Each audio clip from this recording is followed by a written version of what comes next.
3 Feet High and Rising album brought melody and humor to rap music and a more optimistic worldview that grew out of their suburban experience. Being here made us see just a different light. I mean, people in the Bronx might have seen, crime on an everyday basis and might have seen problems within the community on an everyday basis. I think being out here just basically opened up our minds. We wasn't like cluttered with all the noise and all the crime and all the, all the, I guess, things that every other rapper's talking about. Yeah. It's strictly on some experimentation. That's the level it was. We had our set, theories, our set concepts we want to do. But if something happened, if you spilled milk on the turntable and it sounded dope, it just stayed. That's the way we operated. Like the first album, it reminded a lot of people of Woodstock, the 60s and all of that. And a lot of people felt that we were bringing back that era, which, we had nothing to do with. We had nothing, anything about it. I didn't know anything about it myself, But if it reminded people of that, cool, it's not a problem. I'm glad, it brought back some memories for people, and they can get into our music behind that.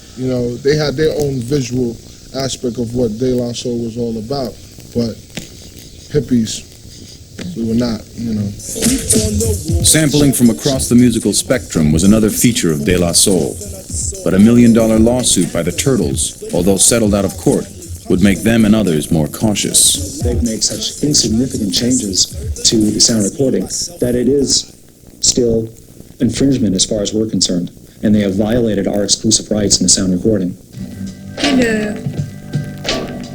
Quelle heure est-il?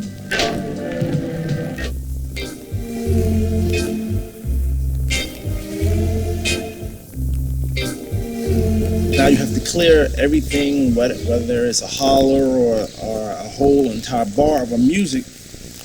Your lawyer already you usually sit down with your lawyers at the beginning of your album, the lawyer who works at the record company or whatever, and they'll tell you, well, at this present time, what's his name? Herb Alpert don't like rap no more. He don't want you to sample from him. Don't touch his stuff. Or Herb Alpert's asking for $8,000 up front. Do you want to pay that? They'll let you know what's going on. You get basically this big sheet of who not to mess with, or if you're going to mess with them, you got to pay some dough, and it's on you to use it or not. First you get your record, your rare groove, or whatever sound that you choose to sample. Just, try not to sample nothing that's going to get you sued. Place your record on the turntable. While rap pioneers like Grandmaster Flash had used turntables twisted by hand to play short bursts of a record, groups like De La Soul used modern electronics to capture a small piece of a song. Go to get your level. Sample is correct. Go to edit sample.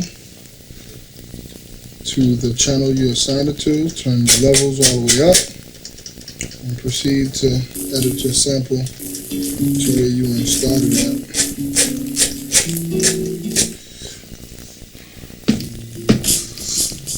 And there you have it. When you got music that black people control and black people have something to at least show and say, we're proud of what we're doing, it's always pimped and it's always turned into a money vehicle and it's always dried out. But I think because of the fact that we as the youth and as black people, we love rap, we love hip hop, and we're gonna do our best to keep it living.